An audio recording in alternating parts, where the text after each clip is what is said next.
मित्रांनो 1960चं दशक होतं. अमेरिकेतील एका गोल्फ क्लबवर एक 11-12 वर्षाचा मुलगा होता. श्रीमंत लोकांच्या गोल्फ स्टिक्स उचलण्याचं काम करत होता, ज्याला आपण कॅन्डी म्हणतो. तो श्रीमंत लोकांच्या बॅगा उचलायचा आणि बदल्यात त्याला काही डॉलर्स मिळायचे. पण तो मुलगा फक्त बॅगा उचलत नव्हता, तो त्या श्रीमंत लोकांचं बोलणं लक्ष देऊन ऐकत होता. ते लोक गोल्फ खेळता खेळता शेअर मार्केटबद्दल, नवीन कंपन्यांबद्दल, त्यांच्या गुंतवणुकीबद्दल चर्चा करायचे. त्या छोट्या मुलानं ते ऐकून शेअर मार्केटचे धडे गिरवायला सुरुवात केली. पुढे जाऊन या मुलानं कॉलेजमध्ये असताना स्वतःची पहिली गुंतवणूक केली फ्लाइंग टायगर एअरलाइन्स नावाच्या एका एअरलाइन्स कंपनीमध्ये. आणि बघता बघता त्या स्टॉकनं त्याला इतका नफा मिळवून दिला की त्या पैशातून त्यानं अख्खी कॉलेजची फी भरली. तुम्हाला वाटत असेल मी एखाद्या चित्रपटाची कथा सांगतोय, नाही, ही कथा नाही. हा जगातला सर्वात महान आणि यशस्वी फंड मॅनेजर, त्यांचं नाव आहे पीटर लिंच. 1977 मध्ये जेव्हा पीटर लिंचनं मॅगलन फंडची जबाबदारी घेतली, तेव्हा त्या फंडमध्ये फक्त $18 मिलियन होते. फंडाची अवस्था फारशी चांगली नव्हती, पण लिंचनं एक वेगळी जादू केली आणि पुढची 13 वर्ष सलग 13 वर्ष म्हणतोय त्यानं आपल्या गुंतवणूकदारांसाठी 29.2% वार्षिक परतावा जनरेट करून दिला. 29% रिटर्न म्हणजे किती माहित आहे का? जर तुम्ही 1977 मध्ये त्याच्याकडे $1,00,000 दिले असते तर 1990 मध्ये त्याचे जवळपास $28 लाख झाले होते. जेव्हा 1990 मध्ये तो वयाच्या फक्त 46व्या वर्षी रिटायर झाला, तेव्हा त्या $18 मिलियन फंडाची व्हॅल्यू झाली होती $14 बिलियन, म्हणजे आजच्या हिशोबानं $1,17,000 पण सगळ्यात धक्कादायक गोष्ट काय माहिती आहे का? पीटर लिंचनं हे सगळं करण्यासाठी वॉल स्ट्रीटचे किचकट फॉर्म्युले बिलकुल वापरले नाहीत. त्यानं कसलंही अल्गोरिदम किंवा कॉम्प्लेक्स चार्ट देखील बिलकुल बघित नाहीत. तो नेहमी एका गोष्टीवर ठाम होता.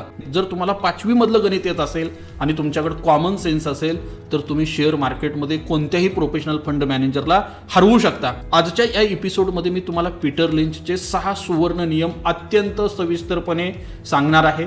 हा व्हिडिओ मित्रांनो खूप जबरदस्त मास्टर क्लास असणार आहे तुमच्यासाठी. हा व्हिडिओ शेवटपर्यंत काळजीपूर्वक बघा.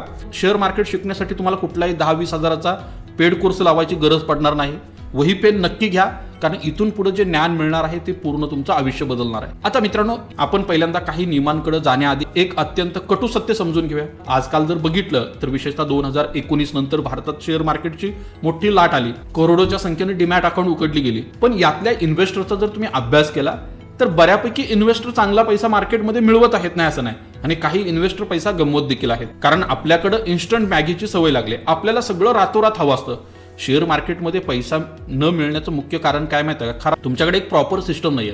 पीटर लिंच काय म्हणतात माहिती आहे का? तुम्हाला एखादा शेअर्स घ्यायचा असेल तर तो घेण्यापूर्वी स्वतःला एका कागदावर लिहून दाखवा तुम्ही हा स्टॉक का घेत आहात. आणि जर हे तुम्ही एका 10 वर्षाच्या मुलाला समजावून सांगू शकत नसाल तर तुम्ही तो स्टॉक घेऊ नका. म्हणून मित्रांनो, टिप्स आणि जुगाराच्या मानसिकतेतून बाहेर पडा. पीटर लिंचची ही इन्व्हेस्टमेंट सिस्टम समजून घ्या. आता मित्रांनो, सुरुवात करूया पहिल्या नियमापासून.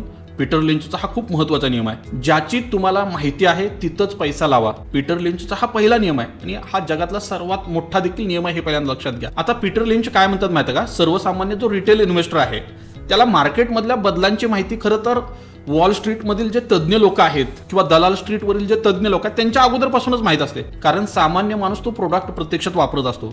पीटर लिंचनं एकदा हेन्स नावाच्या कंपनीचे शेअर्स विकत घेतले, कारण त्यांच्या पत्नीनं सुपर मार्केटमधून त्यांचे लॅगीज आणले होते. ती म्हणाली होती की हे प्रोडक्ट खूप उत्तम आहे, प्रत्येक स्त्री ती विकत घेत आहे. लिंचनं थोडा रिसर्च केला आणि स्टॉक घेतला. त्या स्टॉकने त्यांना प्रचंड परतावा दिला. मित्रांनो, हे सूत्र तुम्ही भारतामध्ये देखील वापरू शकता. तुम्ही घर बांधता, तुम्हाला घरामध्ये फर्निचरचं काहीतरी काम करायचं असतं, तेव्हा तुमच्याकडे जो कारागीर येतो त्याला जर तुम्ही विचारलं की हे चिटकवायला काय आणू, तर तो काय सांगतो? फेविकॉल सांगतो. आपल्याला काय वाटतं? फेविकॉल हे लाकूड किंवा 2 वस्तू जोडण्याचं काहीतरी प्रोडक्ट आहे. ऍक्च्युली तो पिडिलाइटचा एक प्रोडक्ट आहे. पण बघा, प्रोडक्टचं नाव फेविकॉल आहे, पण आपण दुकानामध्ये गेल्यानंतर प्रत्येक ठिकाणी काय करतो? फेविकॉल मागतो. तुम्ही पेंटरला जर विचारलं कलर कोणता लावतो, तर तो काय करतो? एशियन पेंट, बर्जर पेंट, 1-2 कंपन्यांचे नाव घेतो. तुम्हाला जर पाईप घ्यायचं असेल तर ॲस्ट्रल पाईप किंवा आशीर्वाद पाईप. मित्रांनो, हे स्टॉक जे आहेत ना, गेल्या 20 वर्षात भारतीय गुंतवणूकदारांना करोडपती बनवत आहे. पण तुम्ही त्यांच्याकडे फक्त प्रोडक्ट म्हणून जर बघत बसला तर काही उपयोग होणार नाही. तुम्ही त्याला बिझनेस म्हणून ट्रीट केलं पाहिजे. बघा ना, जसं अजून एक एक्झाम्पल सांगतो मी तुमच्या लक्षात येईल. डीमार्ट. राधाकृष्ण दमानी यांनी एव्हेन्यू सुपर मार्ट सुरू केलं. तुम्ही कोणत्याही विकेंडला जर डीमार्टमध्ये गेला तर तिथं बिलिंग काउंटरला कमीत कमी 5 ते 10 मिनिटाची रांग असते. लोकांच्या ट्रॉलीज खचाखच भरलेल्या असतात. तुम्हाला हे समजण्यासाठी एखाद्या सीए ची गरज आहे का? बिलकुल नाही. कंपनीचा बिझनेस जोरात चाललाय की नाही हे तुम्हाला लगेच लक्षात येतं आणि तुम्हाला तुमचे डोळे स्वतः सांगतात की हा बिझनेस सुपरहिट आहे. जसं की तुम्हाला आठवतंय बघा 2010च्या आसपास भारतामध्ये बुलेटची खूप मोठी क्रेज आली होती. प्रत्येक तरुण पिढीला ही गाडी हवी होती. गाड्यांसाठी जवळपास 6-7 महिन्याचा वेटिंग पिरियड होता. ज्या माणसानं फक्त रस्त्यावरची क्रेज बघितली बुलेट गाडीची आणि एका व्यक्तीनं जर शेअर्स घेतले असते तर गेल्या 15 वर्षात 100 पटीपेक्षा जास्त परतावा रॉयल एन्फिल्डच्या स्टॉकनं दिला, म्हणजेच आयशर मोटारनं दिला. म्हणजे पीटर लिंच म्हणतो की पुढच्या वेळेला जेव्हा तुम्ही मॉलमध्ये जाल तेव्हा फक्त पैसा खर्च करण्यासाठी जाऊ नका, एक गुंतवणूकदार म्हणून बघा. लोक काय विकत घेत आहेत, कोणते नवीन प्रोडक्ट आले आहेत, कोणत्या रेस्टॉरंटच्या बाहेर रांगा लागलेत. तुमची सर्वात चांगली इन्व्हेस्टमेंट आयडिया तुम्हाला टीव्हीवर नाही तर तुमच्या आजूबाजूला मिळते. अजून एक नियम आहे पीटर लिंचचा, फक्त आवडतं म्हणून घेऊ नका, रिसर्च करा. त्याला आपण डू युअर होमवर्क असं म्हणतो. आता इथंच एक मोठा धोका आहे जे बरेच लोक समजून घेत नाहीत. ऍक्च्युली समजा तुम्हाला किंगफिशर एअरलाइन्स मधून प्रवास करायला खूप आवडतं, त्याची सर्व्हिस देखील खूप चांगली आहे, मग तुम्ही त्याचे शेअर्स घेतले असते का? जर घेतले असते तर तुमचे सगळे पैसे बुडाले असते. का? कारण पीटर लिंच सांगतो रिसर्च न करता पैसा लावणं म्हणजे पत्ते न बघता जुगार खेळण्यासारखं आहे. तुम्हाला एखादं प्रोडक्ट आवडलं, ही फक्त पहिली पायरी झाली. दुसरी पायरी आहे होमवर्क. हा होमवर्क कसा करायचा मी तुम्हाला एक अतिशय सोपी 5 पॉइंट चेकलिस्ट सांगतो, जी स्क्रीनर किंवा टिकर टेप सारख्या मोफत वेबसाईटवरून देखील तुम्ही वापरू शकता. सगळ्यात पहिल्यांदा धंदा वाढतोय का बघा. समजा तुमच्या भावाचं एक रेस्टॉरंट आहे, जर त्याला दरवर्षी मिळणारा नफा वाढत नसेल तर तुम्ही त्यात पैसे लावणार का? नाही. कंपनीचं देखील तसंच आहे. कंपनीचा रेव्हेन्यू आणि नेट प्रॉफिट गेल्या 3 ते 5 वर्षात सातत्यानं वाढत आहे का? किमान 15 ते 20% वाढायला हवं. दुसरा क्रायटेरिया आहे डेट टू इक्विटी रेशो. जर एखाद्या कंपनीवर प्रचंड कर्ज असेल तर ती कंपनी कमवलेला पैसा सगळा बँकेचं व्याज भरण्यासाठी घालवू शकते. मग थंब रूल काय आहे? डेट टू इक्विटी रेशो नेहमी 1 पेक्षा कमी असावं. ही एक आदर्श स्थिती आहे. किंवा कंपनी कर्जमुक्त असेल तर बेस्ट मानलं जातं. त्याचबरोबर पीई रेशो देखील बघणं गरजेचं आहे. एखादी कंपनी खूप चांगली असेल पण जर तिचा शेअर्स आधीच 1000 पटीनं वाढला असेल तर तुम्हाला ते घेण्यात काही फायदा नाही. पीई रेशो म्हणजे प्राइस टू अर्निंग, म्हणजे कंपनी 1 रुपया कमवत असेल तर तुम्ही 1 रुपयासाठी किती रुपये मोजायला तयार आहे. नेहमी कंपनीचा पीई रेशो त्याच्या इंडस्ट्रीच्या ॲव्हरेज सोबत जुळणार असला पाहिजे. जर तो खूप जास्त असेल तर थांबणं देखील फायद्याचं आहे. मॅनेजमेंटची क्वालिटी 4 नंबरचा मुद्दा आहे. गाडी कितीही भारी असली, ड्रायव्हर जर दारुडा असेल तर अपघात होणारच ना. कंपनी चालवणारे प्रमोटर कसे आहेत, त्यांच्यावर काही फ्रॉड प्रॅक्टिसेसच्या केसेस आहेत का, हे गुगलवर नक्की सर्च करा. तुम्हाला सगळ्या गोष्टी क्लिअर होतील. आणि सगळ्यात महत्त्वाची कंपनीची कथा काय आहे. स्वतःला एक प्रश्न विचारा, ही कंपनी पुढच्या 5 वर्षात मोठी कशी होणार आहे. हे नवीन प्रोडक्ट आणत आहेत का, नवीन राज्यांमध्ये विस्तार करत आहेत का. जर स्टोरी क्लिअर नसेल ना तर गुंतवणूक बिलकुल करायला नको. आता एक्झाम्पल घ्या ना, Bajaj finance versus yes bank. 2010 ते 2018 या काळात बजाज फायनान्सचं बिझनेस मॉडेल क्लिअर होतं. लोकांना टीव्ही फ्रीज घेण्यासाठी झटपट कर्ज देणं. त्यांचा नफा 30-40% वाढला. कर्ज देखील मॅनेजेबल होतं. ज्याने होमवर्क केला त्यानं तिथं पैसा टाकला, प्रचंड पैसा कमवला. दुसरीकडं ज्यांनी 2018 मध्ये फक्त नावावर किंवा टिपवर येस बँकेचे शेअर्स 400 रुपयानं घेतले, होमवर्क न करता, त्यांचे एनपीए बुडीत कर्जाचं प्रमाण वाढत आहे हे न बघता, त्यांचे पैसे आज 95% बुडले. यातून मॉरल ऑफ रूल 2 काय आहे? आवड आणि बिझनेस फंडामेंटल्स या दोन्ही गोष्टी एकत्रित जोडून आल्या पाहिजेत. 3 नंबरचा रूल काय माहिती आहे पीटर लिंचचा? मित्रांनो, हा व्हिडिओचा सर्वात प्रीमियम पार्ट आहे. पीटर लिंचची खूप मोठी तक्रार होती. लोक काय करतात, सर्व कंपन्यांना एकाच तराजूमध्ये तोलतात. ते म्हणतात, अरे माझ्या रिलायन्सचा शेअर 10%नीच वाढला, पण माझ्या मित्राचा छोटा पेनी स्टॉक तर 1000% वाढला. लिंच काय म्हणतात, तुम्ही सफरचंद आणि संत्री याची तुलना कधीच करू शकत नाही. त्यांनी बाजारातील स्टॉकच्या 6 वेगवेगळ्या कॅटेगरी केल्या. काय कॅटेगरीत माहिती आहे का? पहिले आहे स्लो ग्रोअर्स, म्हणजे कासव, हळू वाढणाऱ्या कंपन्या. या कंपन्या ज्या असतात ना त्या आधीच खूप मोठ्या झालेल्या असतात. आता त्या देशाच्या अर्थव्यवस्थेचा वेग ज्याप्रमाणे ना त्या वेगाने वाढतात, जसं की 5-7%. पण ह्या कंपन्यांचं वैशिष्ट्य काय असतं माहिती आहे का? या कंपन्या खूप नफा कमवतात, पण त्यांचा तो नफा नवीन बिझनेसमध्ये त्यांना लावायची गरजच पडत नाही. ते डायरेक्ट डिव्हिडंड देतात. जसं की भारताचा जर विचार केला, कोल इंडिया, ONGC, ITC. मग हे स्टॉक्स कोणासाठी चांगले? तो ज्यांना रेग्युलर इन्कम हवा आहे, ओके, जे रिटायर्ड व्यक्ती आहेत, त्यांना 5 वर्षात दुप्पट पैसे बिलकुल करायचे नाहीत, अशा लोकांनी या ठिकाणी इन्व्हेस्टमेंट करणं कधीही फायद्याचं ठरू शकतं. त्याचबरोबर हत्ती स्टॉक, मजबूत किंवा स्थिर कंपन्या, हे 2 नंबरची कॅटेगरी आहे. या मोठ्या आणि शक्तिशाली कंपन्या असतात, 10-15% वाढतात. मंदी जरी आली तरी या कंपन्या जास्त पडत नाहीत, त्या मार्केटला सावरतात. जसं की भारताचा जर विचार केला तर काही IT आणि FMCG स्टॉक्स आहेत. पीटर लिंच काय सल्ला देतात माहिती आहे का? तुमच्या पोर्टफोलिओचा एक मोठा भाग या हत्तींमध्ये असावा, हे तुम्हाला कधीही रस्त्यावर आणत नाही. 3 नंबरची कॅटेगरी त्यांनी सांगितली फास्ट ग्रोअर्स, म्हणजे चित्ता, या वेगाने वाढणाऱ्या कंपन्या. इथंच खरा पैसा बनतो. आणि पीटर लिंचचे हे सर्वात आवडते स्टॉक्स होते लहान आणि मध्यम आकाराच्या कंपन्या, ज्याला आपण small cap mid cap stocks असं देखील म्हणतो, ज्या दरवर्षी 20 ते 30% किंवा त्यापेक्षा जास्त वेगाने वाढतात. आणि या कंपन्यांचं वैशिष्ट्य काय असतं माहिती का? या कंपन्या बिलकुल डिव्हिडंड देत नाहीत, कारण त्यांना आपला सगळा नफा परत बिझनेसमध्ये गुंतवायचा असतो बिझनेस वाढवण्यासाठी. भारतात अशा खूप स्टोरी आहेत ज्या कंपनीने कधीही डिव्हिडंड दिलं नाही, त्यांनी सातत्याने बिझनेसमध्ये इन्व्हेस्टमेंट केली. तुम्ही जर गुगलला सर्च केला तर अशा भरपूर कंपन्या तुम्हाला सापडतील. पण जर या कंपन्यांची ग्रोथ थांबली तर शेअर्स वेगानं आपटू देखील शकतात. त्यामुळे याकडे देखील तुम्हाला लक्ष देणं गरजेचं असतं. 4 नंबरची त्यांनी कॅटेगरी केली सायकलिकल स्टॉक्स. या कंपन्यांचा बिझनेस एका सायकल प्रमाणे चालतो. इकॉनॉमी चांगली असेल तर कंपन्या वर जातात, इकॉनॉमी डाऊन असेल तर कंपन्या देखील खाली येतात. यामध्ये ऑटोमोबाईल सेक्टर असेल, सिमेंट असेल, स्टील असेल, रिअल एस्टेट असेल. पीटर लिंचचा काय सल्ला मिळतात, हे स्टॉक टायमिंगचा खेळ आहे. हे घेण्यासाठी सर्वात चांगली वेळ म्हणजे जेव्हा इकॉनॉमी मंदीत असते, यांचे भाव पडलेले असतात, आणि विकायची वेळ जेव्हा टीव्हीवर सगळे रेकॉर्ड ब्रेक नफ्याच्या बातम्या येत असतात. हे टायमिंग समजून घेणं खूप गरजेचं आहे. 5वी कॅटेगरी त्यांनी केली टर्न अराउंड स्टोरी. अशा कंपन्या ज्या खूप संकटात सापडल्या होत्या, त्या जवळपास बुडण्याच्या मार्गावर होत्या, पण आता त्यांचं नवीन मॅनेजमेंट त्यांना त्या संकटातून बाहेर काढत आहे. विशेषतः भारताचा जर विचार केला तर इंडियन हॉटेल असेल, SBI बँक असेल, हे तुम्ही पाठीमागच्या काही दिवसाची टर्न अराउंड स्टोरी बघू शकता. त्याचबरोबर असेट प्लेअर 6 नंबरची कॅटेगरी केली आहे पीटर लिंचनं. मार्केटला या कंपन्यांची खरी किंमत नसते. त्यांच्याकडे एखादी अशी संपत्ती असते जी किंमत सध्याच्या मार्केट कॅपपेक्षा खूप जास्त असते. एखाद्या कंपनीकडे मुंबईच्या मध्यभागी हजारो एकर जमीन असू शकते, किंवा एखादी अशी कंपनी असते त्या कंपनीकडं टाटा इन्व्हेस्टमेंट कॉर्पोरेशन किंवा बजाज होल्डिंग सारख्या, किंवा एका कंपनीकडे दुसऱ्या कंपन्यांचे भरपूर चांगले शेअर्स असू शकतात.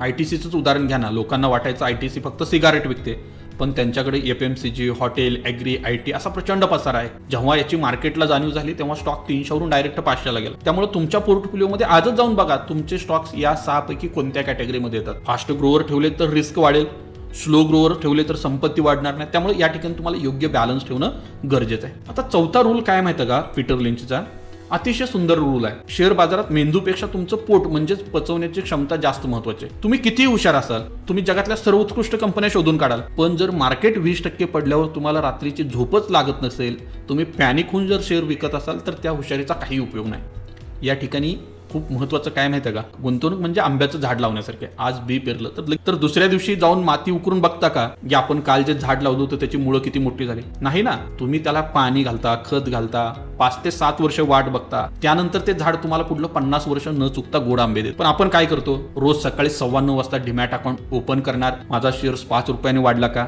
हे बघणार. ही मानसिकता तुम्हाला कधीही करोडपती बनवू देणार नाही. कंपाऊंडिंगची जादू जी आहे ना तुम्हाला समजून घेणं गरजेचं आहे. दरमहा 5,000ची जरी SIP सुरू केली इंडेक्स फंडामध्ये, 15% जरी रिटर्न मिळाले तर 10 वर्षात 6 लाखाची गुंतवणूक होते. त्याची व्हॅल्यू 13 लाखाच्या पुढे जाते. पण जादू बघा ना, 20 वर्षात तुमची गुंतवणूक 12 लाख होते आणि फंड व्हॅल्यू होते 75 लाख.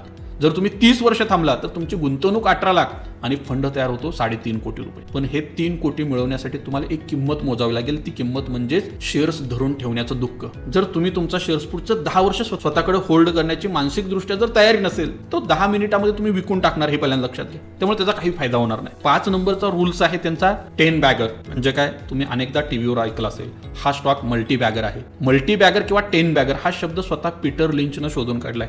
10 बॅगर म्हणजे असा स्टॉक जो तुमची गुंतवणूक 10 पट वाढवू शकतो. म्हणजे जर तुम्ही 1 लाख गुंतवले तर त्याचे 10 लाख झाले पाहिजे. 10 बॅगरची ताकद काय माहिती का, लिंच म्हणतात शेअर बाजारात सक्सेस रेट 100% असण्याची अजिबात गरज नाही. समजा तुम्ही अतिशय अभ्यास करून 10 वेगवेगळ्या स्टॉक्समध्ये 1-1 लाख रुपये लावले, 10 पैकी 3 कंपन्या पूर्ण फ्लॉप झाल्या म्हणजे त्यांचे शेअर्स 50% पडले, लॉसमध्ये गेल्या. 4 कंपन्यांनी काहीही केलं नाही, 5 वर्षात जिथं इन्व्हेस्टमेंट केली तिथं झाल्या. पण उरलेल्या 3 पैकी 2 कंपन्यांनी तुम्हाला 3 पट रिटर्न दिले आणि 1 कंपनीनं फक्त 10 पट रिटर्न दिले. तर काय होईल? 3 कंपन्या, 3 फ्लॉप स्टॉक्स आहेत तुमच्याकडे, 3 लाखाचे झाले 1.5 लाख. 4ने काही रिटर्न दिले नाहीत म्हणजे 4 लाख आहे असे 4 लाख राहिले. 2 स्टॉकने 2 लाखाचे 6 लाख केले आणि एका स्टॉकनं काय केलं, 1 लाखाचे 10 लाख केले. तुमच्या पोर्टफोलिओची व्हॅल्यू किती झाली? 21,50,000. म्हणजे तुमचे पैसे दुप्पट झाले. 7 स्टॉकने काही केलं नाही. मित्रांनो, हे आहे 10 बॅगरची ताकद. तो तुमच्या पोर्टफोलिओच्या सगळ्यात चुका झाकून टाकतो. आणि भारताचा जर विचार केला तर असे भरपूर 10 बॅगर्स आहेत. तुम्ही गुगलवर सर्च करा, तुम्हाला सगळे सापडतील. प्रश्न असा आहे की हे 10 बॅगर कसे शोधायचे? तर त्यासाठी तुम्हाला शक्यतो स्मॉल कॅप, मिड कॅप कंपन्यांकडे जावं लागेल. वारंवार लोक अशी कुठली प्रोडक्ट वापरतात त्या बिझनेसकडे जावं लागेल. कंपनीकडे प्राइसिंग पॉवर आहे का ते चेक करावं लागेल.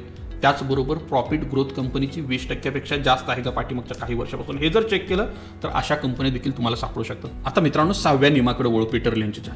मार्केट प्रिडिक्ट करू नका. आता आपण आलो आहोत शेवटच्या भागाकडे, खूप डेंजरस नियमाकडे. हा नियम 99% लोक, अगदी हुशार इंजिनियर किंवा CA लोक देखील मोडतात. नियम काय आहे? इग्नोर द मॅक्रो नॉईस आणि डोंट प्रिडिक्ट द मार्केट. मार्केटला प्रिडिक्ट करण्याच्या नादाला लागूच नका. पीटर लिंच स्पष्ट सांगतात, मार्केट पडणार आहे याची भीती बाळगून लोकांनी जेवढे पैसे आधीच काढून घेतले आहेत आणि स्वतःचं नुकसान करून घेतलं आहे, तेवढं नुकसान प्रत्यक्ष मार्केट क्रॅश झाल्यानंतर देखील झालं नाही. लोकांना मॅक्रो इकॉनॉमिक्सचा फार वेळ आहे. अमेरिकेच्या फेड व्याजदर वाढणार का, इस्रायल इराणचं युद्धाचं काय होणार, क्रूड ऑइलच्या भावाचं काय होणार. पीटर लिंच काय म्हणतात माहिती आहे का, जर तुम्ही अर्थशास्त्र आणि मार्केटचा अंदाज लावण्यात वर्षातील 14 मिनिट खर्च करणार असाल तर तुमची 12 मिनिटं वाया जाणार आहेत. हे समजून घेण्यासाठी पीटर लिंचची जगप्रसिद्ध कॉकटेल पार्टी थेरी समजून घेणं गरजेचं आहे. यामध्ये पीटर लिंचनं मार्केटच्या सायकलला एका पार्टीचं उदाहरण देऊन समजावलंय. स्टेज फर्स्ट, निराशेचा टप्पा. मार्केट खूप पडलंय, लोक निराश झालेत. पीटर लिंच एखाद्या पार्टीत जातो, तिथे लोकांना सांगतो की म्युच्युअल फंडचा मी मॅनेजर आहे. लोक फक्त माना हलवतात. तो डेंटिस्ट डॉक्टरकडे जाऊन दाताच्या स्वच्छतेबद्दल गप्पा मारतात. कुणालाही शेअर मार्केटबद्दल बोलत नाहीत. लिंच म्हणतो हीच वेळ असते उत्तम स्टॉक स्वस्तात विकत घेण्याची. स्टेज 2, मार्केट आता तळापासून जवळपास 15-20% वर आलेलं असतं. लिंच पार्टीमध्ये जातो आणि सांगतो मी फंड मॅनेजर आहे. लोक आता थोडा वेळ त्याच्याशी प्रत्यक्षात बोलतात. अरे वा, मार्केट थोडं सावरते वाटतं असं म्हणून पुन्हा डेंटिस्टकडे जाऊन गप्पा मारतात. लिंच म्हणतो मार्केटचा ट्रेंड बदलण्याची ही वेळ आहे. स्टेज 3 सांगितले उत्साहाचा टप्पा. मार्केट आता जोरात पळायला लागलेलं असतं, 30 ते 40% वर जातं. आता पार्टीतले सर्व लोक डेंटिस्टला सोडून पीटर लिंचच्या बाजूला गोळा होतात आणि सगळेजण विचारतात, पीटर मला एखादी टिप्स देणार, कोणता शेअर्स घेऊ. पीटर लिंच काय म्हणतात, मार्केट आता खूप मजबूत स्थितीमध्ये आहे, तुम्ही सावध राहा. स्टेज 4, अति उत्साहाचे आणि धोक्याचा टप्पा. मार्केट आता सर्वोच्च शिखरावर असतं, सर्वत्र पैशांचा पाऊस पडत असतो. पीटर लिंच पार्टीत जातो. आता लोक लिंचला विचारत नाहीत, उलट डेंटिस्ट, पार्टीतील वेटर आणि प्लंबर हे लोक लिंचला सांगतात की सर तुम्ही तो अमुक पेनी शेअर घ्या, तो पुढच्या आठवड्यात दुप्पट होणार आहे. तेव्हा पीटर लिंच काय म्हणतात माहिती आहे का, जेव्हा ज्यांना मार्केटचं काही समजत नाही ते लोक तुम्हाला टिप्स द्यायला लागतात, तेव्हा ताबडतोब सावध व्हा. तो संकेत असतो मार्केटचा बबल फुटण्याची वेळ आली आहे, आता मार्केट क्रॅश होणार आहे. तुम्हाला 2020चा कोविड आठवते का बघा. मित्रांनो, एक दीर्घ आणि ज्ञानवर्धक प्रवासाचा शेवट आला आहे. पीटर लिंच यांची संपूर्ण स्ट्रॅटेजी मी तुम्हाला एका सोप्या वाक्यात सांगतो. तुमचे डोळे आणि कान उघडे ठेवा. तुमच्या घरात, मॉलमध्ये किंवा आजूबाजूला दिसणाऱ्या ब्रँडचा अभ्यास करा. चांगला आणि नफा कमवणाऱ्या कंपन्या कर्जमुक्त स्थितीत शोधा, त्यांच्यावर विश्वास ठेवा. दीर्घकाळासाठी गुंतवणूक करा आणि टीव्हीवरील नॉईजपासून दूर राहा.